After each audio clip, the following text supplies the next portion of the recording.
Oh, I need the camera to continue to roll on that.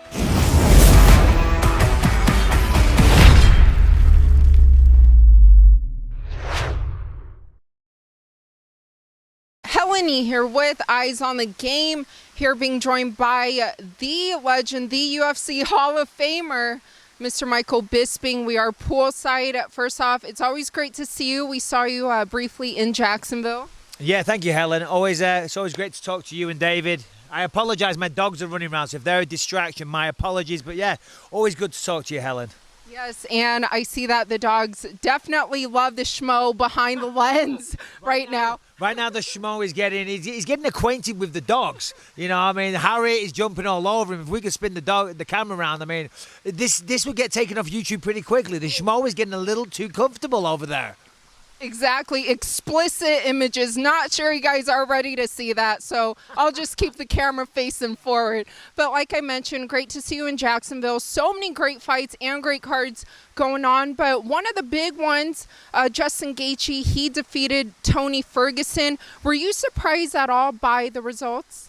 You know, to be honest, get up, the dog's trying to drink my coffee. Sorry about that. No, listen, Tony Ferguson is a tremendous fighter, and he has, you know, he'll always have my respect, and I'll always enjoy watching him fight. Watching him train is just such a unique character in the sport of mixed martial arts.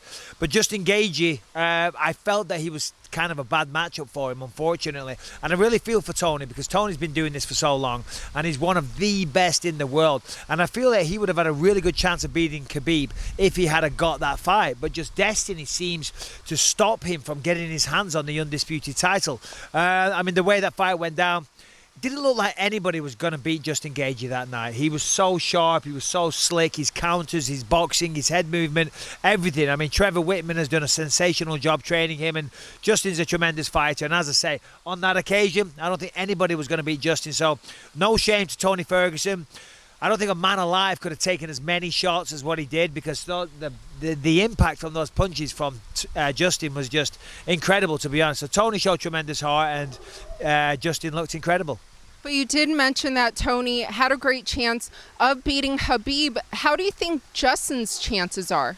Yeah, to be honest, I think Justin has a really good chance of beating Khabib. I really do, because as we know, or for those that don't know, Justin's a tremendous wrestler. I think he was a state champion. He's a very, very high-level wrestler, but we don't often see it in mixed martial arts. In fact, I don't know if he's ever gone for a takedown in the UFC.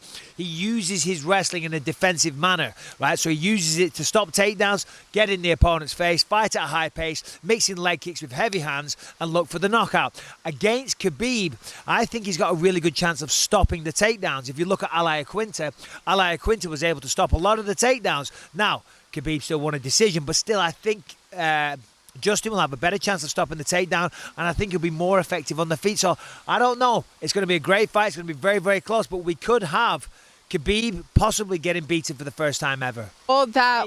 Not that I'm rooting for that. I'm a fan of Khabib. I love Khabib. I love the way he handles himself. Sorry, Habib, not Khabib. I'm a massive fan. I really am, but may the best man win, and I'm just saying that that's an exciting fight. Yes, well, speaking of excitement, I know you have a great podcast, Believe You Me, and you had Marvin Vettori on the podcast. Just curious to get your thoughts on the current middleweight landscape, since you are the former champ. Yeah. So obviously Marvin was supposed to fight in Jacksonville last week, and on the Friday morning they had the weigh-ins. His opponent missed weight, and then shortly after that he found out that his opponent had pulled out. It's Friday morning.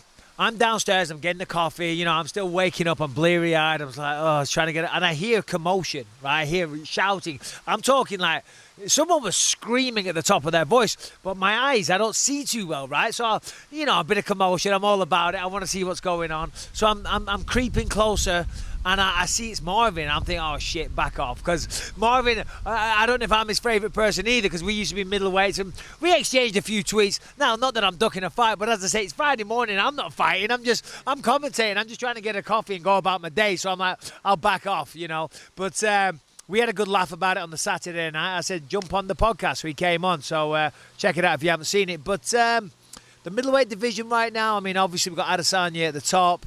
Who's challenging next? Yeah, so he did tell MMA Junkie that he wants to fight Paulo Costa sometime in the summer, Fight Island. Yeah, that'd be an amazing fight. You know, Costa versus Adesanya. Of course, Costa is the next in line. Beat Yoel Romero. Yeah, he's a tremendous talent. That's an exciting fight. Can't wait to see it. Who do you think wins? I don't know. It's too early for that. Look at you, Helen. I mean, I admire it. You get the clicks. You get the baits. You get the Adesanyas talking shit. You get the Costa saying, I hate Michael Bisping. I'm sorry. It's too early to give you my assumption, my guess. I got to see them training. I got to see the interaction. I got to see the energy fight week before I give a prediction. Well, I love your expertise. I will be following up on that, but I do have to follow up on this. Okay. I saw your interview with the Schmo. You told me you'd push him in the pool. Where is that? Yeah, well, you know, I mean, he was asking me these tough questions. He was calling me a company man repeatedly. I am a company man. I love working for the UFC. The UFC have looked after me since 2005, and it's been a tremendous time being a part of the organisation. But the Schmo, I don't know, he was saying it in some kind of negative connotation attached to what he was saying. I'm like, I'm going to have to find out if this guy can swim. Right, I'm going to take him to the deep end, and I'm not talking about jiu-jitsu. I'm literally going to throw him in the deep end, and I'm going to bury him. I'm going to stand on his head and fucking keep him down there. Pardon my language, Helen. I need the camera to continue to roll on that, so I'm going to let you go, but we'll see you in Vegas next week. I'll be there in Vegas next week, and yeah, that always a pleasure talking to you. And Schmo, get your armbands on.